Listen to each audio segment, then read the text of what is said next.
ପ୍ରେଜ୍ ଦ ଲର୍ଡ। ପ୍ରଭୁଙ୍କୁ ଧନ୍ୟବାଦ ଦିଏ ଏ ପ୍ରାତଃ ସକାଳ ପାଇଁ।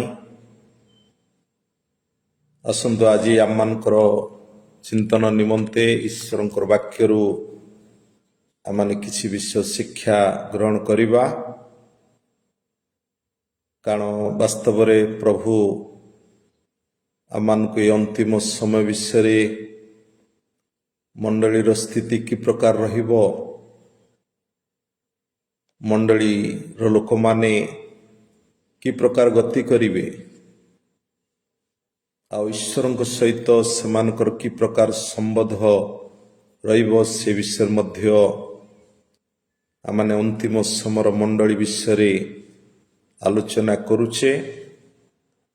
ନିଶ୍ଚିତ ପରମେଶ୍ୱର ଆମମାନଙ୍କ ସହିତ ବାର୍ତ୍ତାଳାପ କରୁଛନ୍ତି ପ୍ରଭୁଙ୍କର ବାକ୍ୟ, କାରଣ ଆମମାନଙ୍କ ଜୀବନର ଗୋଟେ ପଥ ପ୍ରଦର୍ଶକ ଅଟେ। ଆମେ ସେ ଈଶ୍ୱରଙ୍କର ବାକ୍ୟ ଉପରେ ନିର୍ଭର ରଖିବା, ଆମମାନେ ନିଜକୁ ସଜାଡ଼ିବା, ନିଜ ପରିବାରକୁ ସଜାଡ଼ିବା, କାରଣ ଆମମାନେ ସେ ପ୍ରଭୁଙ୍କର ପ୍ରତିଜ୍ଞା ନିମନ୍ତେ ଅପେକ୍ଷା କରିଅଛେ। କାରଣ ଆମମାନେ କାଲି ଦେଖୁଥିଲେ ଅନ୍ତିମ ସମୟର ମଣ୍ଡଳୀ, ଯାହାକି ଜିରିମିୟ 3 ପଦ, ଆମେ ସେ ପଦକୁ ଆଉ ଟିକେ ଆଲୋଚନା କରିବା। ଏ ବିପଥଗାମୀ ସନ୍ତାନଗଣ ଫେର, ଆମେ ତୁମ୍ଭମାନଙ୍କର ବିପଥଗମନ ରୂପ ରୋଗ ସୁସ୍ଥ କରିବା। ଦେଖ, ଆମ୍ଭେମାନେ ତୁମ୍ଭ ନିକଟକୁ ଆସୁଅଛୁ, କାରଣ ତୁମ୍ଭେ ସଦାପ୍ରଭୁ ଆମମାନଙ୍କର ପରମେଶ୍ୱର ଅଟ। ଏ ବାକ୍ୟ ଆମେ କାଲି ଦେଖୁଥିଲେ। ବିପଥଗମନ ମନୁଷ୍ୟ ଜୀବନରେ କାରଣ ଈଶ୍ୱରଙ୍କ ଠାରୁ ଆମମାନଙ୍କୁ ଦୂରକୁ ନେଇଯାଏ। ସଲୋମନଙ୍କ ଜୀବନ ମଧ୍ୟ କାଲି ଆମେ ଆଲୋଚନା କରୁଥିଲେ। ପ୍ରଥମ ରାଜାବଳୀ 11 ଅଧ୍ୟାୟ ତାଙ୍କ ଜୀବନରେ, କାରଣ ପ୍ରଭୁ ତାଙ୍କ ଲୋକମାନଙ୍କୁ କେବେ ବି ଛାଡ଼ିବେନି, ପରିତ୍ୟାଗ କରିବେନି। ପ୍ରଭୁ ଦର୍ଶନ ଦ୍ୱାରା ହଉ ସଲୋମନକୁ ଯେପରି କଥା କହିଲେ, କିନ୍ତୁ ଆମମାନଙ୍କ ଜୀବନରେ ଆମେ ଯେତେବେଳେ ପ୍ରଭୁଙ୍କୁ ଜାଣିଛେ, ପ୍ରଭୁ ଆମମାନଙ୍କୁ ପରିତ୍ୟାଗ କରନ୍ତି ନାହିଁ। ବାଇବେଲ ପ୍ରକାଶ କରେ, ଏବ୍ରୀ 13 ଅଧ୍ୟାୟ 5 ପଦ ଲେଖା ଅଛି, ଆମେ ତୁମକୁ ପରିତ୍ୟାଗ କରିବୁ ନାହିଁ, ଆମେ ତୁମକୁ ଛାଡ଼ିବୁ ନାହିଁ। କାରଣ ପ୍ରଭୁ ତାଙ୍କ ଲୋକମାନଙ୍କୁ କେବେ ବି ଛାଡ଼ିବେ ନାହିଁ। ଓ ତ ଆଜି ଆମମାନଙ୍କର କାର୍ଯ୍ୟକଳାପ ଦ୍ୱାରା ହିଁ ଆମେ ପ୍ରଭୁଙ୍କ ଠାରୁ ଦୂରକୁ ଚାଲିଯାଉ। କାହିଁକି ନା ବିପଥଗମନ ହେବାର ଗୋଟେ ବିଷୟ ହେଲା, ଆଜି ସର୍ଭ୍ୟାଣ୍ଟ, ଆଜି ପ୍ରଭୁଙ୍କର ଲୋକମାନେ, ଈଶ୍ୱରଙ୍କ ଲୋକମାନେ, ଆମମାନେ ଯେତେବେଳେ ମଣ୍ଡଳୀ ଛାଡ଼ିଦେଉ ବା ମଣ୍ଡଳୀ ଠାରୁ ହୁଏତ ଆମମାନେ ମଣ୍ଡଳୀକି ଯାଉ, କିନ୍ତୁ ଈଶ୍ୱରଙ୍କର ଅଗ୍ନି ଧୀରେ ଧୀରେ ଆମମାନଙ୍କ ଠାରୁ ଫାୟାର ନଷ୍ଟ ହେଇଯାଏ। ତାହା ହେଉଛି ବ୍ୟାକସ୍ଲାଇଡ୍, ତାହା ହେଉଛି ବିପଥଗମନ। କାରଣ ବିପଥଗମନ ହେବାର ଗୋଟେ ବିଷୟ ହେଲା ରିପେଣ୍ଟାଣ୍ଟ। ଆମେ ଯେତେବେଳେ ପୁନର୍ବାର ଅନୁତାପ କରି ଟର୍ନ ଟୁ ଗଡ୍, ଈଶ୍ୱରଙ୍କ ନିକଟକୁ ଫେରି ଆସୁ, ତାହେଲେ ମଣ୍ଡଳୀ ମଧ୍ୟ ପୀଡ଼ିତ ଅବସ୍ଥା ରହିବ ନାହିଁ, ଆମେ ମଧ୍ୟ ଈଶ୍ୱରଙ୍କର ଅଗ୍ନି କି ଫାୟାରକୁ ମଧ୍ୟ ଆମମାନେ ହରେଇ ବସିବାନି। କାରଣ ଫାୟାର କ'ଣ କରେ, ଅଗ୍ନି ସଦାବେଳେ ଆମ ଜୀବନରେ ପ୍ରଡ୍ୟୁସ୍ କରେ, ଆମମାନଙ୍କର ଜୀବନକୁ ନିୟନ୍ତ୍ରଣ ଭିତରେ ରଖେ। ଆଉ ଈଶ୍ୱରଙ୍କର ବାକ୍ୟ ମଧ୍ୟ ଫାୟାର, ବାଇବେଲ ପ୍ରକାଶ କରେ, ତାହାଙ୍କର ବାକ୍ୟ ହେଉଛି, ଆଉ ତାହା ହେଉଛି ଅଗ୍ନି ସଦୃଶ। ଜିରିମିୟ ଲେଖିଲେ, ତା ହାତୁଡ଼ିରେ ଖଣ୍ଡ ବିଖଣ୍ଡିତ କରି ପଥରକୁ ଅଗ୍ନି ସଦୃଶ, ହାମର ସଦୃଶ ତେଣୁକରି ଆମେ ଯେତେବେଳେ ଈଶ୍ୱରଙ୍କର ବାକ୍ୟ ଗଡ୍ସ ୱାର୍ଡ ମଧ୍ୟ ଫାୟାର, କାରଣ ଜଣେ ଯେତେବେଳେ ବିପଦ ଗମନ ହେଇଯାଏ ତା ପାଖରେ ସଟେଜ ହେଇଯାଏ ଈଶ୍ୱରଙ୍କର ବାକ୍ୟ ଦ୍ୱାରା ସେ ଚାଲେ ନାହିଁ। ଈଶ୍ୱରଙ୍କର ବାକ୍ୟ ତାକୁ କଣ୍ଟ୍ରୋଲ ମଧ୍ୟ ରଖେ ନାହିଁ। କାରଣ ସେଥିପାଇଁ ସମ୍ ପିପୁଲ ପୋଜେସ୍ ବାଇ ଦ ଡେଭିଲ୍, ଅନେକ ଲୋକମାନେ ଆଉ ଈଶ୍ୱରଙ୍କ ଲୋକମାନଙ୍କର ଯେତେବେଳେ ଫାୟାର ନଷ୍ଟ ହେଇଯାଏ ଆଉ ସେମାନେ ଗୋଟେ ପୋଜେସନ୍ ଭିତରକୁ ଚାଲିଯାଆନ୍ତି। ଡେଭିଲ୍ ସେମାନଙ୍କୁ ଅକୁପାଇ କରିଦିଏ, ଦାସତ୍ୱ ବନ୍ଧନରେ ସେମାନେ ବାନ୍ଧି ରଖେ। ସେମାନେ ଈଶ୍ୱରଙ୍କ ସତ୍ୟକୁ ହରାଇ ବସନ୍ତି, ଈଶ୍ୱରଙ୍କ ସହଭାଗିତାରୁ ବଞ୍ଚିତ ହୁଅନ୍ତି। ସେମାନେ ରିଡ୍ ଦ ଗଡ୍ସ ୱାର୍ଡ, ଈଶ୍ୱରଙ୍କର ବାକ୍ୟ ମଧ୍ୟ ପଠନ ପ୍ରପର ଭାବରେ କରନ୍ତି ନାହିଁ।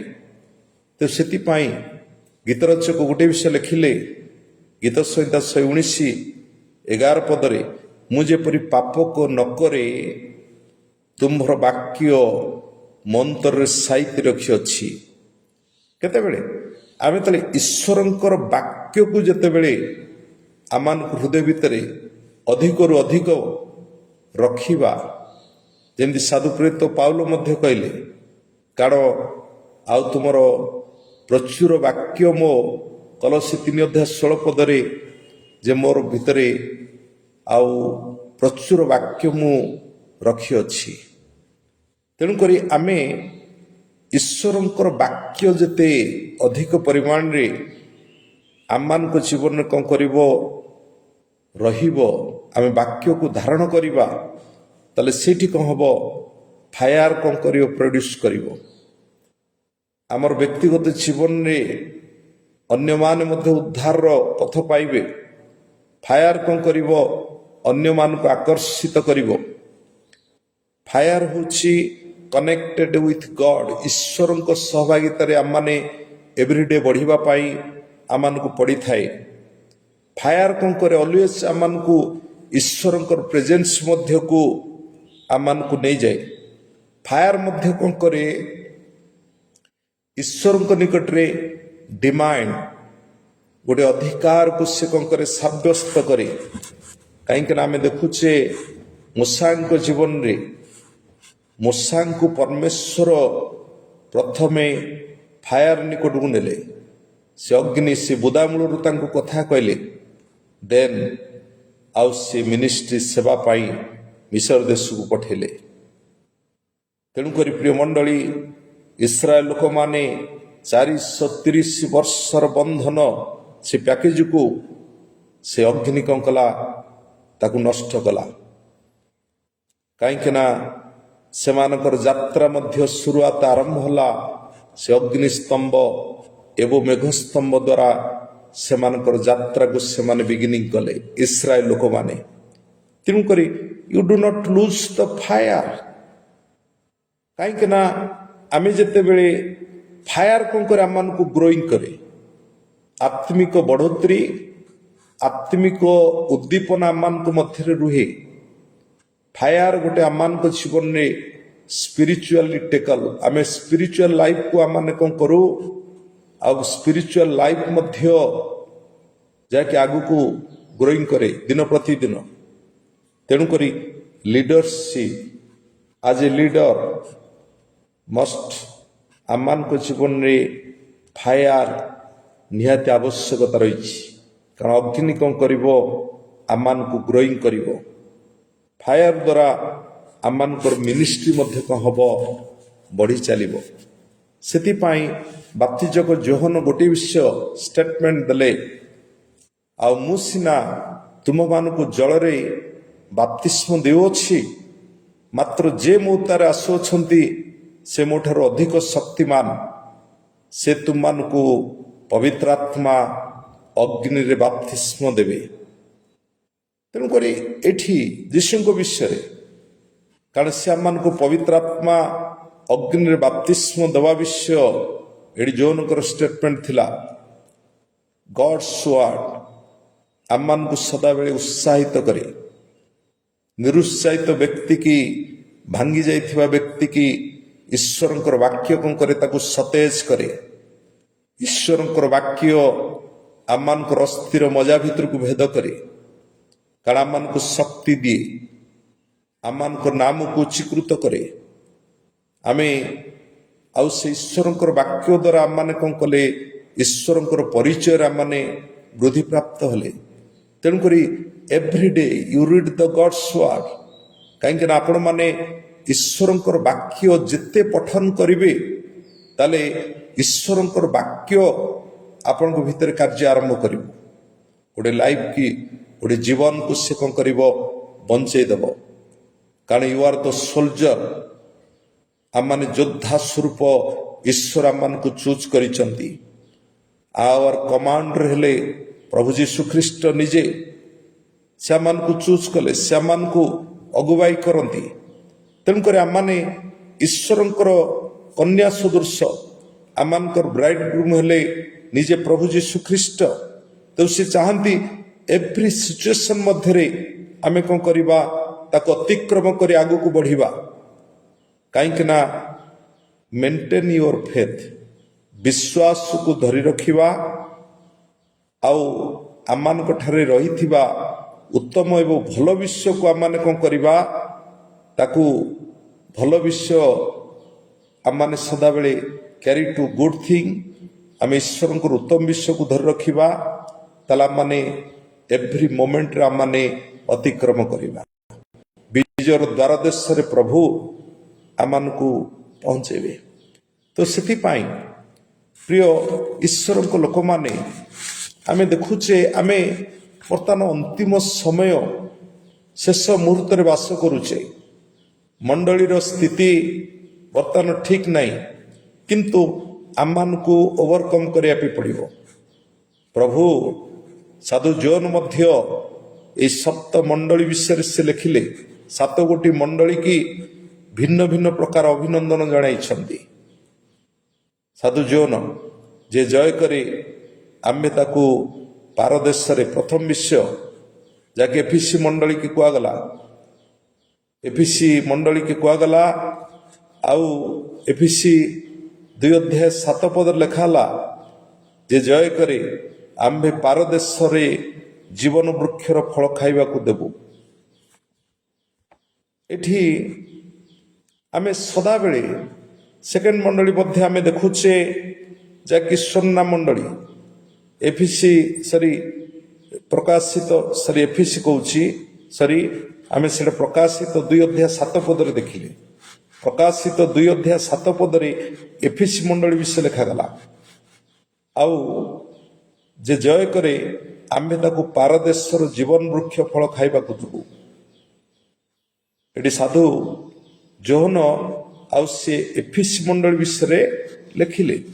ଆଉ ସେ ପ୍ରକାଶିତ 2:11 ସେ ଲେଖା ହେଇଛି ସ୍ୱର୍ଣ୍ଣା ମଣ୍ଡଳୀ ବିଷୟରେ, ଯେ ଜୟ କରେ ଆମେ ସେ ମୃତ୍ୟୁ ଦ୍ୱାରା କ୍ଷତିଗ୍ରସ୍ତ ହେବ ନାହିଁ। ଆମେ ତୃତୀୟ ମଣ୍ଡଳୀ ଦେଖୁଛେ ପ୍ରକାଶିତ 2:17, ଯାହାକି ପର୍ଗମ ମଣ୍ଡଳୀ, ଯେ ଜୟ କରେ ଆମ୍ଭେ ତାହାକୁ ଗୁପ୍ତ ମାନା ଦେବୁ। ଚତୁର୍ଥ ମଣ୍ଡଳୀ ଆମେ ଦେଖିଲେ ଥୁଆତିରା ମଣ୍ଡଳୀ, ଯାହାକି ପ୍ରକାଶିତ 2:26 ଲେଖା ଅଛି, ସମସ୍ତ ଜାତି ଉପରେ ଆମେ ତୁମକୁ କ୍ଷମତା ଦେବୁ, ଯେ ଜୟ କରେ।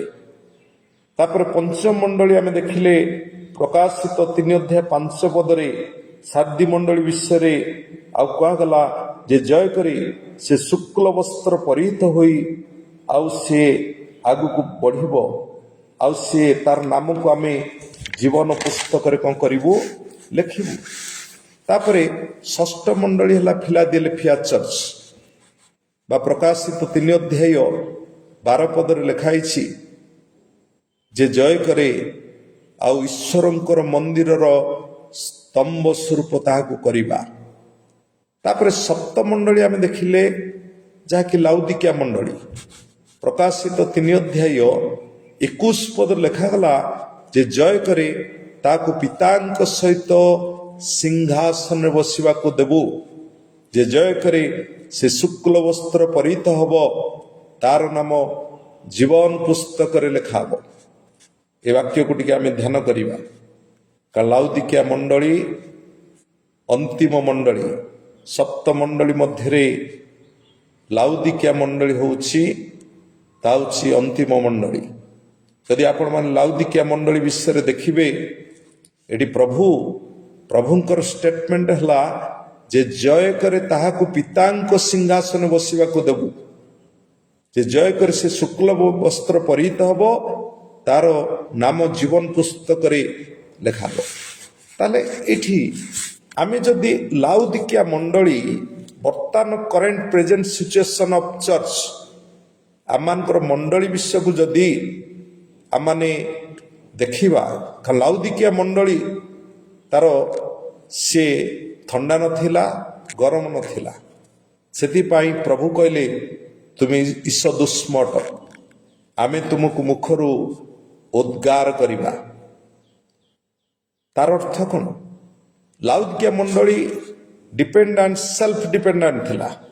ଲାଉଦିକିଆ ମଣ୍ଡଳୀ ଯଦି ଆପଣମାନେ ଦେଖିବେ, ମୋର ବହୁତ ଧନ, ମୋର ବହୁତ ସମ୍ପତ୍ତି ଅଛି, କିନ୍ତୁ ଏହା ତାହା ସଂସାର ଆଭିମୁଖ୍ୟକୁ ବୁଝାଏ, ସଂସାର ଅନୁଗତ ବିଷୟରେ ବୁଝାଏ, ଯାହାକି ଆମମାନଙ୍କର ସେଲ୍ଫ ଡିଜାୟାର ବିଷୟରେ, ସେଲ୍ଫ ମେଣ୍ଟାଲିଟି ବିଷୟରେ ଲେଖାଯାଏ। କାହିଁକି ନା ପ୍ରଭୁ କହିଲେ ତୁମେ ଦିନହୀନ, ତୁମେ ଦୁର୍ଭାଗା, ତୁମେ ଉଲଗ୍ନ। କାରଣ ଏଠି ଲାଉଦିକିଆ ମଣ୍ଡଳୀରେ ଆପଣମାନେ ଦେଖିବେ, କାରଣ ଦୁଇ ପ୍ରକାର କ୍ୟାଟେଗୋରୀ ଲୋକ ଥିଲେ। କାରଣ ୱାନ୍ ଟାଇପ୍ ଅଫ୍ ସାଂସାରିକ ଭିତରେ ବୁଡ଼ି ରହିବା, ଜଗତକୁ ପ୍ରେମ କରିବା, ଜଗତ ସହିତ ସାଲିସ କରିବା। ଅନାଦର ଟାଇପ୍ ହେଲେ ଆଧ୍ୟାତ୍ମିକ ଲୋକ, ଯାହାକି ପ୍ରକାଶିତ 3:4 ଲେଖା ଅଛି, ସେମାନେ ଯୋଗ୍ୟ, ସେମାନେ ଶୁକ୍ଳ ବସ୍ତ୍ର ପରିହିତ ହୋଇ ଆଉ ସେମାନେ ଆମ୍ଭ ସହିତ ଗମନାଗମନ କରିବେ। ତେଣୁକରି ଯେଉଁମାନଙ୍କର ବସ୍ତ୍ର ଶୁଭ୍ର, ତାଙ୍କର ବସ୍ତ୍ର କେବେ ହେଲେ ମଳିନ ନଥିଲା। ସେଥିପାଇଁ ଏଠି ପ୍ରିୟ ଈଶ୍ୱରଙ୍କ ଲୋକମାନେ ଲାଉଦିକିଆ ମଣ୍ଡଳୀର ଯଦି ସିଚୁଏସନକୁ ଆମେ ଦେଖିବା, ପ୍ରେଜେଣ୍ଟ ସିଚୁଏସନ ମଣ୍ଡଳୀର ସ୍ଥିତି ମଧ୍ୟ ଠିକ୍ ନାହିଁ, ଏକ୍ଜାକ୍ଟ ଯେମିତି ଲାଉଦିକିଆ ମଣ୍ଡଳୀ। କାରଣ ଦୁଇ ପ୍ରକାର ଲୋକ ମଣ୍ଡଳୀ ମଧ୍ୟରେ ଅବସ୍ଥିତ ଥିଲେ। ସଂସାର ଭିତରେ ରହିଥିବା ଲୋକମାନେ, ନାମଧାରୀ ଖ୍ରୀଷ୍ଟିଆନ, ସେମାନେ ଚର୍ଚ୍ଚକୁ ଯାଆନ୍ତି, କିନ୍ତୁ ତାଙ୍କ ପାଖରେ ଈଶ୍ୱରତ୍ଵ ବିଷୟ ରହିନଥାଏ। ଈଶ୍ୱରଙ୍କର ଫାୟାର, ଅଗ୍ନି ସେମାନ ଭିତରୁ ନଷ୍ଟ ହେଇଯାଇଥାଏ। ଆଉ ସେକେଣ୍ଡ ଟାଇପ୍ କ୍ୟାଟେଗୋରୀ ଯେଉଁମାନେ ଆଧ୍ୟାତ୍ମିକରେ ପରିପୂର୍ଣ୍ଣ, ଯେଉଁମାନେ ପ୍ରାର୍ଥନା, ବାଇବେଲ ଷ୍ଟଡି, ଉପାସନା, ଆରାଧନା, ଯେଉଁମାନେ ଦିବାରାତ୍ର ପ୍ରଭୁଙ୍କ ସହଭାଗିତାରେ ଆଗକୁ ବଢ଼ନ୍ତି, ତାହେଲେ ଏଇଠି ଆମେ ଦେଖୁଛେ এই ପ୍ରକାର ଯେଉଁମାନେ ଗଡ୍ସ କିଙ୍ଗଡମ ପାଇଁ କିଛି ନା କିଛି କରନ୍ତି, ଈଶ୍ୱରଙ୍କ ସହିତ ଗମନାଗମନ କରନ୍ତି। ସେଥିପାଇଁ ପ୍ରଭୁ କହିଲେ ଏଇମାନେ ଯୋଗ୍ୟ, ସେମାନେ ଶୁକ୍ଳ ବସ୍ତ୍ର ପରିହିତ ହୋଇ ଆମ ସହିତ ଗମନାଗମନ କରିବେ। ତାହେଲେ ଆମେ ଦେଖିବା ଲାଉଦିକିଆ ମଣ୍ଡଳୀ ବର୍ତ୍ତମାନର ସ୍ଥିତି, ପ୍ରଭୁଙ୍କର ସେକେଣ୍ଡ କମିଂ ଅଫ୍ ଜିଜସ୍ ଖ୍ରାଇଷ୍ଟ, ତା ଭିତରେ ଆମେ ସ୍ଥିତି ଦେଖୁଛେ। ଆମେ ଅନ୍ତିମ ସମୟରେ ବାସ କରୁଛେ। କାରଣ ଏଠି ଆମମାନଙ୍କର ୱିଦାଉଟ୍ ପ୍ରିପାରେସନ ଆମେ ବିବାହ ଭୋଜ ପାଇଁ ଆମେ ପ୍ରସ୍ତୁତି ହେଇପାରିବାନି। ହେ ମୋର ଈଶ୍ୱରଙ୍କ ଲୋକମାନେ, ହେ ଈଶ୍ୱରଙ୍କ ଦାସମାନେ, ଆମମାନେ ନିଜ ନିଜକୁ ଆମମାନେ ପ୍ରସ୍ତୁତି ମଧ୍ୟରେ ରହିବା। ୱିଦାଉଟ୍ ପ୍ରିପାରେସନ ଆମମାନେ ସେ ବିବାହ ଭୋଜ ପାଇଁ ପ୍ରସ୍ତୁତି ମଧ୍ୟକୁ ଯାଇପାରିବା ନାହିଁ। ଯଦି ଆମେ ପ୍ରସ୍ତୁତି ମଧ୍ୟରେ ନାହୁଁ, ତାହେଲେ ମାନେ ଆଉ ସେ ପ୍ରଭୁଙ୍କର ସେକେଣ୍ଡ କମିଂ, ଯାହାକି ଦ୍ୱିତୀୟ ଆଗମନ ଯେତେବେଳେ ହବ, ସେ ବାଦଲରେ ଆସିବେ, ମଣ୍ଡଳୀ ସତୀକନ୍ୟାକୁ ନେବା ପାଇଁ ମଣ୍ଡଳୀ ଉତ୍ଥିତ ହବ। ଦେଖନ୍ତୁ ଲାଉଦିକିଆ ମଣ୍ଡଳୀର ପରେ ଯଦି ଆପଣମାନେ ଦେଖିବେ 4 ଅଧ୍ୟାୟକୁ, ଆପଣ ପ୍ରକାଶିତ 4 ଅଧ୍ୟାୟ 1 ପଦରେ ପ୍ରଭୁ ସେଠି ଗୋଟେ ବିଷୟ କହିଲେ, ତୁମେ ଏଠାକୁ ଉଠି ଆସ। ତାପରେ ରାପ୍ଚର। ଲାଉଦିକିଆ ମଣ୍ଡଳୀର ଦି ପ୍ରକାର, ଦି କ୍ୟାଟେଗୋରୀ ଲୋକମାନେ ଲାଉଦିକିଆ ମଣ୍ଡଳୀରେ ରହିଲେ। କାହିଁକି ନା ଯେଉଁମାନେ ପ୍ରିପାରେସନ ମଧ୍ୟ ରହିବେ, ଆଉ ସେମାନ ପାଖରେ କ'ଣ ରହିବ? ଗୋଟେ କନଫିଡେନ୍ସ ରହିବ। କନଫିଡେନ୍ସ ଆଉ ସେମାନେ ପ୍ରଭୁଙ୍କ ନିମନ୍ତେ ତାଙ୍କର ଗୋଟେ କନଫିଡେନ୍ସ ରହିବ। ସେଥିପାଇଁ ପ୍ରଭୁ ଏଠି ଏଇ ଯେଉଁ 7 ଗୋଟି ମଣ୍ଡଳୀ କି ପ୍ରଭୁ କହିଲେ ବିଭିନ୍ନ ପ୍ରକାର 7 ଗୋଟି ମଣ୍ଡଳୀ କି ଭିନ୍ନ ଭିନ୍ନ ପ୍ରକାର ଅଭିନନ୍ଦନ ଜଣାଗଲା। କାହିଁକି ନା ଏଠି ମେରିଟ୍ ଡିମେରିଟ୍ ଦିଟା ବିଷୟ ମଣ୍ଡଳୀ କି କହିଲେ। ତାପରେ ପ୍ରଭୁ ଗୋଟେ ବିଷୟ 7 ଗୋଟି ମଣ୍ଡଳୀର ଯେ ଜୟ କରେ, ସବୁଠି ଭିନ୍ନ ଭିନ୍ନ ତରିକାରେ ପ୍ରଭୁ ତାଙ୍କୁ ବୁଝେଇଲେ। ଯେ ଜୟ କରେ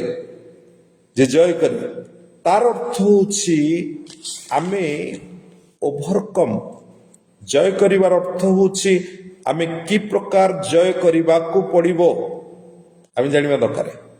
Bai the power of the God, ଈଶ୍ୱରଙ୍କର ଶକ୍ତିରେ ବା ଈଶ୍ୱରଙ୍କର ବାକ୍ୟରେ ଆମମାନେ ଅନ୍ତିମ ସମୟରେ ଯେହେତୁ ବାସ କରୁଛେ, ଆମେ ଗୋଟେ ଓଭରକମ୍ ଏଭ୍ରି ସିଚୁଏସନକୁ ଆମମାନେ କ'ଣ କରିବା?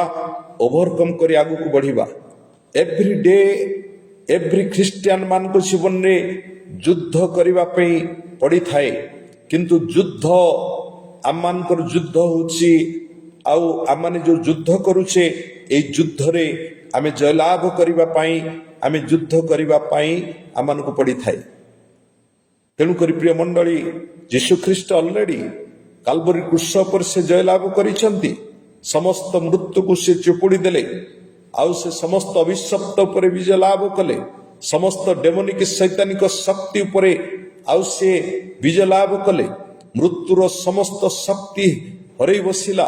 ତେଣୁକରି ପ୍ରିୟ ମଣ୍ଡଳୀ, ଆଉ ସେଥିପାଇଁ ଆମମାନେ ଶୈତାନ ଚାହେଁ ପ୍ରତ୍ୟେକ ମସୀ ବିଶ୍ୱାସୀକି ଡିଫିଟେଟ୍ କରିବା ପାଇଁ, କିନ୍ତୁ ଆମମାନେ ଯୀଶୁଙ୍କର ସେ ପୁନରୁତ୍ଥାନ ପରେ ଆମେ ସେ ବିଜୟର ଧ୍ୱଜା ପ୍ରାପ୍ତ ହେଲେ। You are not a defeated Christian. ଆମମାନେ ପରାଜିତ ନୋହୁଁ।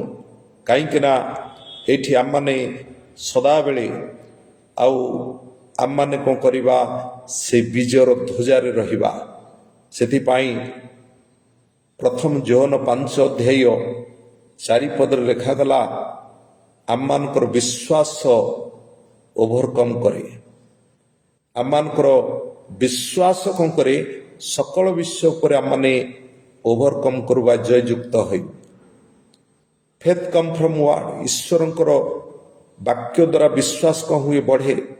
ଆମମାନଙ୍କ ମନ ମଧ୍ୟରେ ଯଦି ସନ୍ଦେହ ରହିବ, ତାହେଲେ ଆମମାନେ ଜଗତକୁ ଜୟ କରିପାରିବା ନାହିଁ। ତାହେଲେ ଆସନ୍ତୁ ଈଶ୍ୱରଙ୍କର ଲୋକମାନେ, ଆମମାନେ ଏଇ ଅନ୍ତିମ ସମୟରେ ବାସ କରୁଛେ। ଖ୍ରୀଷ୍ଟଙ୍କର ବାକ୍ୟ ଆମ୍ଭକୁ ଆଉ ଈଶ୍ୱରଙ୍କର ନିକଟରେ ଆମମାନଙ୍କୁ ପରିଷ୍କୃତ କରିଥାଏ।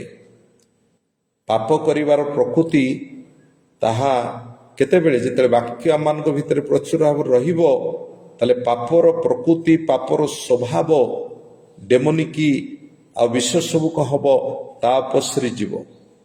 ତେଣୁକରି ଆମମାନେ ସମସ୍ତେ ଏଠି ଗୋଟେ ବିଷୟ ହେଲା ଯେ ବାଇବେଲ ପ୍ରକାଶ କରୁଛି ଅନ୍ତିମ ସମୟରେ, କାରଣ ବିପଦ ଗମନ ହେଉଛି ଆଉ ବହୁ ଡେଞ୍ଜରିୟସ୍।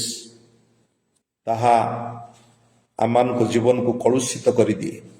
ବିପଦ ଗମନ ହେଲା ଈଶ୍ୱରଙ୍କ ଠାରୁ ଆମମାନଙ୍କୁ ଦୂରକୁ ନେଇଯାଏ।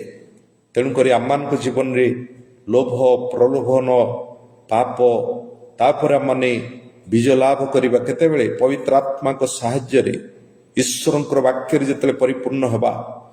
ପରମେଶ୍ୱର ଏଇ ପ୍ରକାର ବ୍ୟକ୍ତିମାନଙ୍କୁ ଚାହାନ୍ତି, ଆଉ ସେମାନଙ୍କୁ ୟୁଜ୍ କରିବା ପାଇଁ ପରମେଶ୍ୱର ଚାହାନ୍ତି।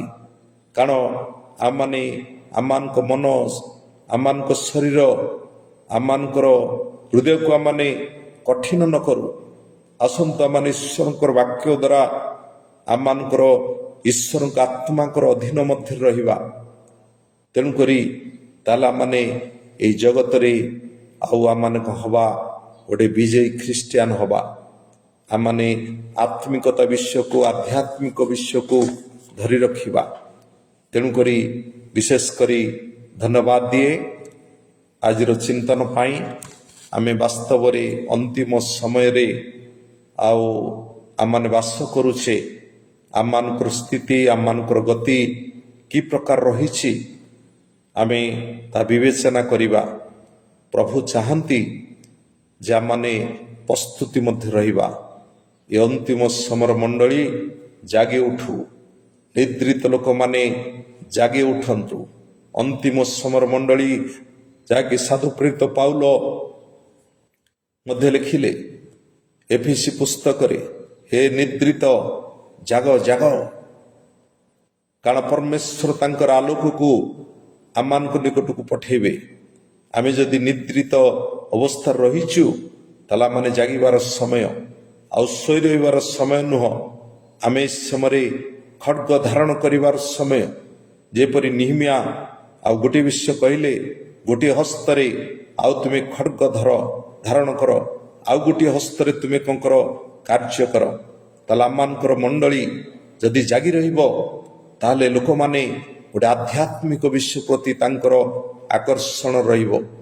ଯଦି ମଣ୍ଡଳୀ ଜାଗି ରହିବ ନାହିଁ, ଈଶ୍ୱରଙ୍କ ଦାସମାନେ ଯଦି ଆଉ ଫାୟାରକୁ ଲୁଜ୍ କରି ବସିବେ ତାହେଲେ ସେମାନେ ଆଉ ଦୁଃଖ ଦୁର୍ଦ୍ଦଶା ଭିତରକୁ ନିଜେ ଯିବେ, ଲୋକମାନଙ୍କୁ ମଧ୍ୟ ନେବେ। ଆସନ୍ତୁ ପ୍ରିୟ ମଣ୍ଡଳୀ, ଧନ୍ୟବାଦ ଦଉଛି ଆଜିର ଚିନ୍ତନ ପାଇଁ, ଆଜିର ବାକ୍ୟ ପାଇଁ। ତେଣୁକରି ପ୍ରଭୁ ଏ ବାକ୍ୟ ଦ୍ୱାରା ସମସ୍ତଙ୍କୁ ଆଶୀର୍ବାଦ କରନ୍ତୁ। ପ୍ରେଜ୍ ଦ ଲର୍ଡ, ପ୍ରେଜ୍ ଦ ଲର୍ଡ।